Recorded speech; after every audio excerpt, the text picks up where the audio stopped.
Hello there! So I just got done watching Hellbound Hellraiser 2, which is just basically Hellraiser 2.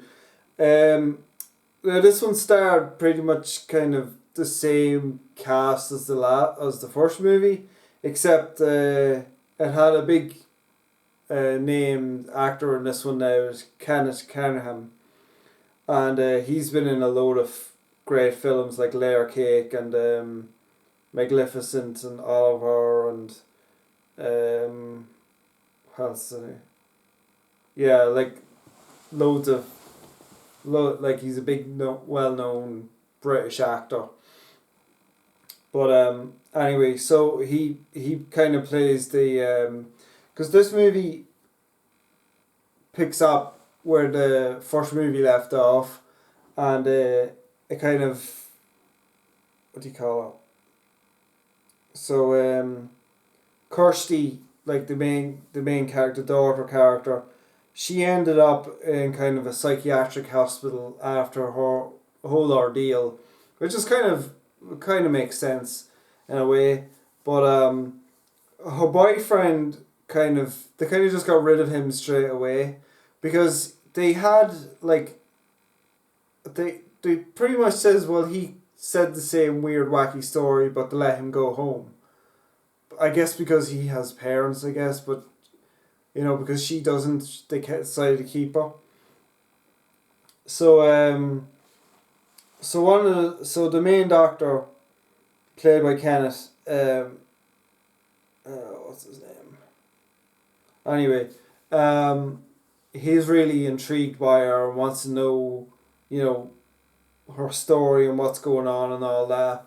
But he's got like other, hidden agenda going on. So he has, kind of shows straight away that he presses the basement button on the lift, the elevator, and it goes down to like where he keeps just like people like locked up in padded rooms and stuff, like crazy people. But Kirsty told him, like, told the cop to burn the mattress that her stepmother died in, because if any blood gets on that, then her stepmother could come back. So that kind of triggers the doctor. So the doctor uh, gets the mattress back to his house somehow. I don't know, like, because there was a cop there questioning the daughter, and then what do you call it? And then he's just like, okay, just take photos of everything and then get rid of it, because they found the bodies and everything, and they wanted to know what was going on, but then they kind of just left it to the doctor to figure out, which was like, oh, okay. Um. So, I guess like, somehow the doctor got his hands on the mattress and he had it in his house, and kind of, that's when you kind of figure out that he actually's been doing a lot of research into the cubes and everything, and he has actual cubes himself. So he brings a crazy person to his house, and he puts him in the bed. And at the same time, another doctor, a younger doctor, for some reason he breaks into his house. I'm not sure why he does that. Maybe they're missing a scene or something. But he breaks into the house to see what's going on, and that's how we find out that he knows more than he's letting on. And then the younger doctor actually witnesses the evil stepmother coming back and, killing the way the patient, the way, or the way in the first place. This movie's so complicated. But yeah, so that's kind of the setup to it. It's kind of like a little shop of horrors. Like, she needs more bodies to feed in order to kind of put herself back to normal. That kind of way. Um, so that was just the way, like, that was, for the first 40, 50 minutes of the film, it was kind of really similar to like the first movie, and it was kind of really weird, but like it was kind of boring, kind of in a way, but it was still like you kind of got to know this other um patient called Tiffany, and she kind of is good at figuring out puzzles and stuff. So that's kind of the setup.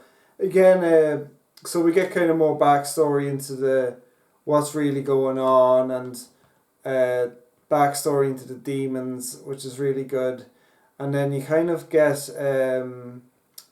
to know what's really going on with everybody, which is really cool too. Um, but what do you call it? So I guess like before I get into spoilers, because that's kind of just to set up the film. Before I get into spoilers, yeah, I did really like. Again, all the makeup was brilliant. All the special effects were, as 80s it could be. It kind of reminded me a lot of Beetlejuice actually. There's a lot of similar stuff to Beetlejuice. Actually, one of the demons reminds me of a demon from the Resident Evil movie. From I think it was it the second Resident Evil film? It's had the same kind of head going on for it. Yeah, but it's like again, it's just then they use a lot of matte paintings for stuff, and that was pretty cool. And they had kind of references to kind of the stairs painting, like there's stairs going up and the stairs going down upside down, and that painting now it's pretty cool. That's kind of in this film too, because like the other realm is just this big maze of weird wackiness going on. Um, but that's that. Yeah, I did enjoy the film. Uh, like the 50-minute mark on, I kind of enjoyed it more because up to that point it was just kind of the same movie over again. But after that point it was like a different film, and I felt like I should put on the next one, the third film, whereas the first film could stand alone, whereas the second film I feel like I just want to watch the third one now because it's just kind of like, yeah, it was just kind of like an hour. Like it was, even though the film's on for an hour and a half, it was just kind of like an hour or 40 minutes or whatever. But to get into spoilers now, talk about favourite scenes. I did enjoy the stepmother coming back. I thought it was pretty good, and then kind of more stuff into Kirsty. She built up a rapport with the doctor, but then the doctor, the evil stepmother at the doctor, so that was kind of like, oh right, okay. So that was a good twist, I guess. So then it kind of forced her to kind of force the movie to kind of for Tiffany and Kirsty to become friends, I guess. But so Kirsty knew the whole secret, but that was kind of set up like she's really great at solving puzzles, so like she knew how to kind of unlock the thing, unlock the box, and because that's what the doctor really wanted to see. The doctor just wanted to see it, so he hid behind the wall just to see it, but that of course didn't work. So that was a good scene. The doctor found out who the demons really were, that they really were actual people. That was really good. The doctor actually becoming a demon himself, that was brilliant, I thought, and the makeup in it was really great, and like all the acting's really great, but like he was really good, the doctor. So again, what else was great? Oh yeah, the uncle coming back, like the thought, like she thought her father was reaching out to help, for help, so that's why Kirsty went into the demon realm, try and find him, and it turned out to be the uncle messing with her again, and the uncle was in his own personal little hell, and so that was really good. So I guess And then again, we saw all the special effects. Oh yeah, and one of the demons was actually a little boy, so that was a good little twist too.